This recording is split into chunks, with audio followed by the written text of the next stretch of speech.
Hello दोस्तों, welcome back to the new video. So दोस्तों, आज की वीडियो बहुत ही ज़्यादा स्पेशल होने वाली है बिकॉज आज की इस वीडियो में मैं आपको बताऊंगा कि मैं इंडिया से कनाडा का सिटीज़न कैसे बना एंड मुझे जो है वो ये सिटीज़नशिप कैसे मिली। दोस्तों, आज की वीडियो में मैं आपको बताऊंगा कि क्या प्रोसेस होता है कनाडा सिटीज़नशिप लेने का एंड कितना टाइम लगता है आफ्टर पीआर एंड कौन कौन से प्रोसेस होते हैं जिससे कि आपको जो है वो कनाडा की सिटीजनशिप मिलती है। Without wasting any time, let's get into the video. तो दोस्तों, सबसे पहले आपको थोड़ा बहुत मैं अपना पासपोर्ट दिखा देता हूँ। ये है कनाडा का पासपोर्ट। ये कुछ ऐसा दिखता है फ्रंट से एंड बैक से इसका कुछ ऐसे लुक आती है एंड इनसाइड कुछ ऐसे है। बाकी मैं आपको प्रॉपर नहीं दिखा सकता बिकॉज अंदर पर्सनल इंफॉर्मेशन होती है। बाकी जहाँ तक हम बात करते हैं कि कनाडा की सिटीजनशिप जो है वो आपको कैसे मिलती है, उसके लिए जो है आपको सबसे पहले यहाँ पे परमानेंट रेजिडेंस लेनी पड़ती है।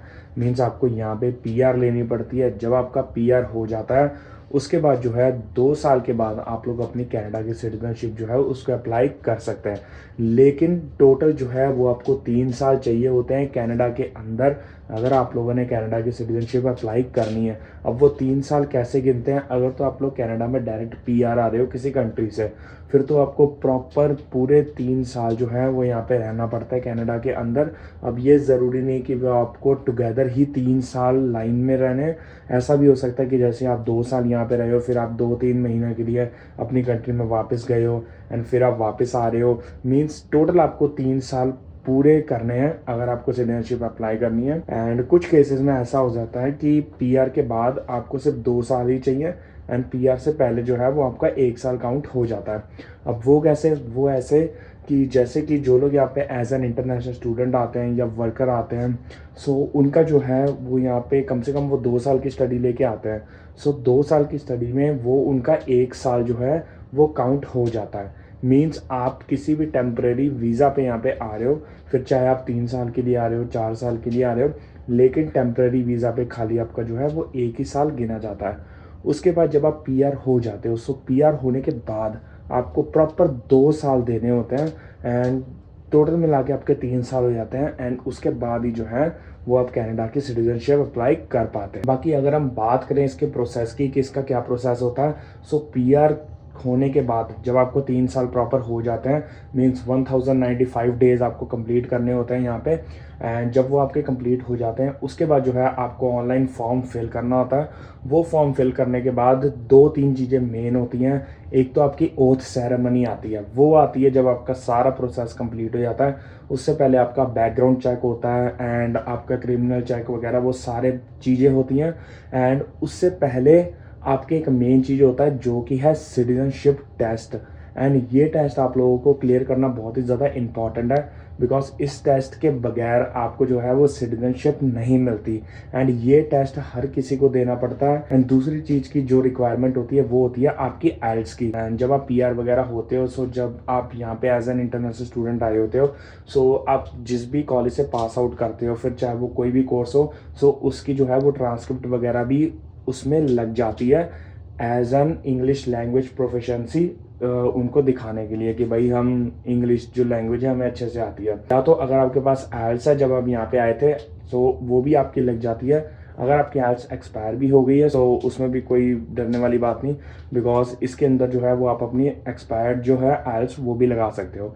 सो भाई टोटल अच्छा सा काम है, इजी प्रोसेस है। बस ये है कि सिटीजनशिप टेस्ट की आपको थोड़ी सी तैयारी करनी पड़ती है बिकॉज एक प्रॉपर बुक आती है वो आपको प्रॉपर से पढ़नी पड़ती है, तभी जाके जो है आप इसको पास कर पाते हो। टोटली आपको 3 अटेम्प्ट मिलते हैं। अगर आप उन तीनों अटेम्प्ट में पास नहीं हो पाते, फिर से फॉर्म फिल करके दोबारा से सारी फीस फिल करके एंड दोबारा से सारा कुछ करना पड़ता है।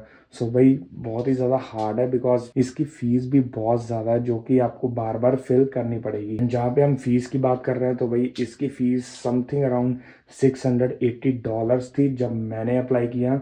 सो मुझे अभी अप्लाई किए ज़्यादा टाइम नहीं हुआ, 5-6 महीने हुए हैं इस डेट से। सो आप खुद ही अंदाज़ा लगा लो, अगर आप फेल हो जाते हो सो $680 इज़ टू मच। सो भाई मैं तो यही सजेस्ट करूँगा कि अच्छे से पढ़ के दो जब भी आपका सिटीजनशिप टेस्ट की रिक्वेस्ट आ रही है तो उसको।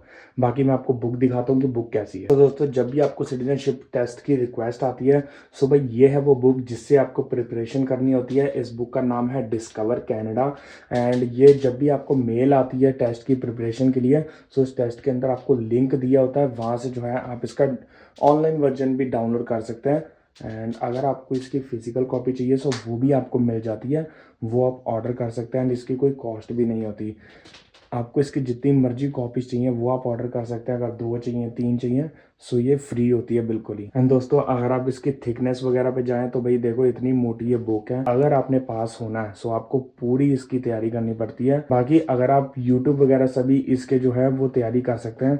यूट्यूब पे इसके बहुत सारे क्वेश्चंस दिए हुए हैं, लाइक 400 प्लस क्वेश्चंस हैं, उनसे भी आप तैयारी कर सकते हैं। मेरे हिसाब से आप लोगों को इस बुक से एक बार गो थ्रू होना ज़रूर चाहिए अगर आप सिटीजनशिप टेस्ट इन फ्यूचर देने वाले हो, बिकॉज बहुत इंपॉर्टेंट बुक है। एंड ज़्यादातर इसके बारे में जो है वो कनाडा की हिस्ट्री के बारे में बताया गया है। सो इस बुक में जो भी आपको पढ़ने को मिलेगा वो ज़्यादातर कनाडा की हिस्ट्री से रिलेटेड ही होगा। बाकी अगर हम बात करें प्रोसेस टाइमिंग की, सो भाई मुझे मेरी सिटीजनशिप विद इन 3 मंथ्स मिल गई थी अप्लाई करने के बाद। एंड पासपोर्ट उसके बाद मुझे करीब करीब 1 से 1.5 महीना लग गया मुझे पासपोर्ट मिलने में, बिकॉज आपको खुद जाके पासपोर्ट भी अप्लाई करना होता है। एंड उसके बाद जो है आपको पासपोर्ट जो है वो मेल से यहाँ पे आपके घर तक आता है। एंड मुझे थोड़ा सा टाइम लग गया पासपोर्ट मिलने में, बिकॉज यहाँ पे कनाडा पोस्ट भी जो है वो स्ट्राइक पे चली गई थी, जिसके वजह से मेरा पासपोर्ट थोड़ा डिले हो गया था। लेकिन पासपोर्ट की जो है वो आप अर्जेंट रिक्वेस्ट भी डाल सकते हैं। एक्सप्रेस पिकअप भी होती है अगर आपको पासपोर्ट अगले दिन ही अर्जेंटली चाहिए, सो वो भी आपको थोड़ी सी मिनिमम एक्स्ट्रा फीस पे करके वो भी आपको मिल जाता है, लाइक $30 to $35। एंड इसके अंदर भी जब आप पासपोर्ट अप्लाई करते हो सो आपके पास 2 ऑप्शन होते हैं कि आपको 5 ईयर्स का पासपोर्ट चाहिए या आपको 10 ईयर्स का चाहिए। अगर 5 ईयर्स का चाहिए तो उसकी थोड़ी सी फीस कम होती है, बट प्रेफरली सब लोग जो है वो 10 साल का पासपोर्ट ही अप्लाई करते हैं, बिकॉज हर बार 5 साल के बाद आपको फीस भर के दोबारा से वो करना पड़ेगा। सो बेटर है कि 10 साल वाला जो है वो अप्लाई करें, जो भी अगर अप्लाई करने वाला है। तो दोस्तों आज की वीडियो में इतना ही। मैं बस आपके साथ अपना ये एक्सपीरियंस शेयर करना चाहता था कि मुझे कनाडा की जो है वो सिटीजनशिप कैसे मिली एंड पासपोर्ट वगैरह कैसे मिला। सो अगर आपके मन में कोई भी डाउट है आप लोग कमेंट में लिख सकते हैं एंड मैं उसका जवाब आपको ज़रूर दूंगा। बाकी मिलते हैं नेक्स्ट वीडियो में बहुत सारी इन्फॉर्मेशन के साथ। Till then goodbye, take care.